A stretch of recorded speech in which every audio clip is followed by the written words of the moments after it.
고양이는 왜 내가 쳐다보면 들어눕는 걸까요? 고양이는 왜 내가 밥만 주면은요 바닥을 긁는 걸까요? 고양이의 언어는요 우리와는 조금 다릅니다. 우리는 여러 다양한 소리의 조합으로 상대방에게 의사를 전달하지만은요 고양이의 언어는 대부분이 행동 언어입니다. 즉 몸짓으로 우리에게 의사를 전달하는 겁니다. 이런 고양이의 말을 우리가 잘 알아듣고 이해한다면요 얼마나 좋을까요? 자, 저는 수의사 윤쌤이고요. 오늘은요 알쏭달쏭한 고양이 행동의 의미 몇 가지를 한번 알아보도록 하겠습니다.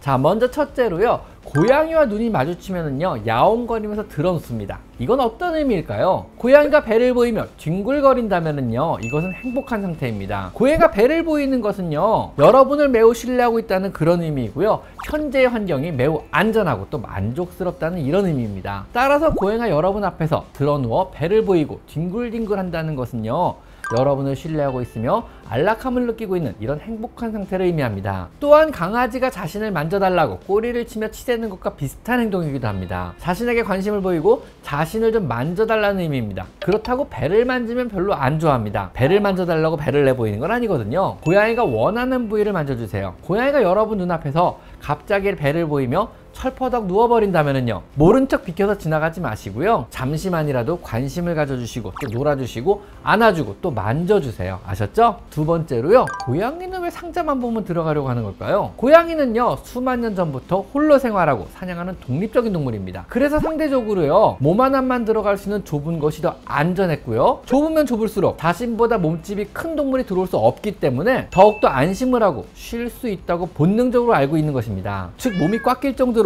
좁은 곳에 있으면요 더 안심하고 안전하다고 느끼는 것입니다. 우리도 심하게 불안하면은요 좁은 곳에 몸을 구겨 넣거나 양팔로 몸을 꼭 안으면요 마음이 조금 안정되는 것과 같은 원리입니다. 그래서 고양이는요 뭐 상처받았다거나 스트레스를 받았다고 느끼면은요 들어가서 안심을 할 좁은 곳, 즉 숨숲집 같은 곳을요 여러 군데 만들어 주시는 거 좋습니다. 세 번째로요, 고양이는 왜 높은 곳을 좋아할까요? 자신의 전체 영역권을 조망할 수 있으며 적의 적군과 같은 영역권에 생기는 작은 변화를 빠르게 알아차리고 피하거나 숨을 수 있기 때문입니다. 더구나 높은 곳은요 갑작스러운 습격으로부터 상대적으로도 안전하며 관찰이나 매복이 용이하고 또 자신의 모습을 잘 드러나지 않기 때문에 안전한 위치라는 기본적인 인식을 갖고 있기 때문입니다. 고양이의 편안한 마음을 위해서요 항시 집안의 높은 곳과 창가는 잘 치워주시고요, 푹신한 쿠션을 마련해 주시면요 고양이는 안락한 하루를 보내게 될 것입니다.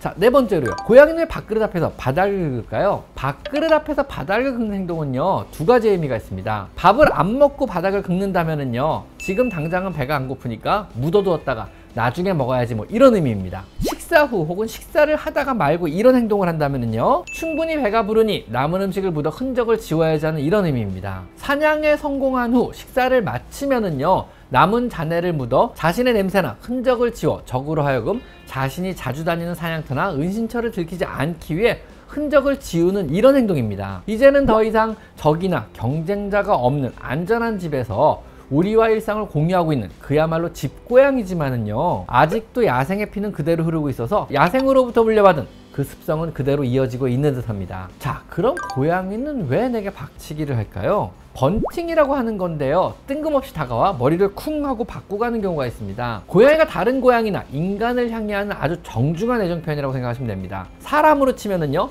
한 손을 배에 대고 90도로 인사하는 아주 정중한 인사나 혹은 뺨에 키스를 하는 가벼운 애정 표현이라고 생각하시면 됩니다. 그리고 여섯 번째로, 고양이는 왜 내 얼굴에 엉덩이를 들이대는 걸까요? 이건 역시 고양이 사회의 정중한 인사입니다. 이건 좀 웃기지 않은가요? 고양이는 서로 엉덩이 냄새를 통해서요 성별, 혈연관계나 발정의 여부, 건강 상태에 대한 여러 정보를 얻으며 이를 토대로 상대방에게 다가가도 괜찮은지 판단하고 상대에 대한 정보를 수집하거나 인사를 합니다. 서로의 냄새를 맡을 때는요 고양이 사회 규범에 따라 서열이 높은 고양이가 먼저 상대방의 냄새를 맡습니다. 서열이 낮은 고양이가 냄새를 먼저 맡으려고 하면은요 이때는 도전으로 간주될 수도 있습니다. 그래서 집안의 큰 고양이인, 가장 서열이 높은 고양이인 여러분에게 다가가 엉덩이를 들이대며 인사를 하는 것입니다. 먼저 냄새를 맡게 하는 것은요 존중하는 상대에 대한 아주 정중한 인사인 것입니다. 별로 우리가 원치 않겠지만 아침 문안이상 같은 거라고 보시면 됩니다. 자, 그리고 일곱 번째로, 고양이는 왜 내가 화장실만 가면 꼭 따라 들어오려고 하는 걸까요? 사람이 화장실 혹은 욕실에 들어가면은요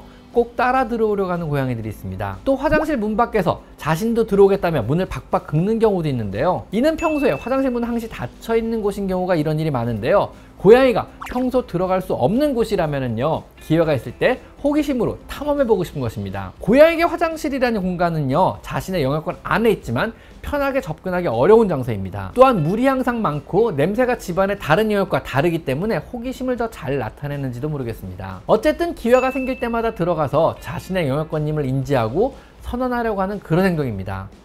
자, 고양이의 알쏭달쏭한 이상한 행동들, 이제는 조금 이해가 가시나요? 자, 지금까지 저는 수의사 윤쌤이었고요. 고양이의 여러 다양한 이상한 행동들 한번 알아봤습니다. 자, 오늘은 여기까지 마이펫 상담소였습니다. 감사합니다.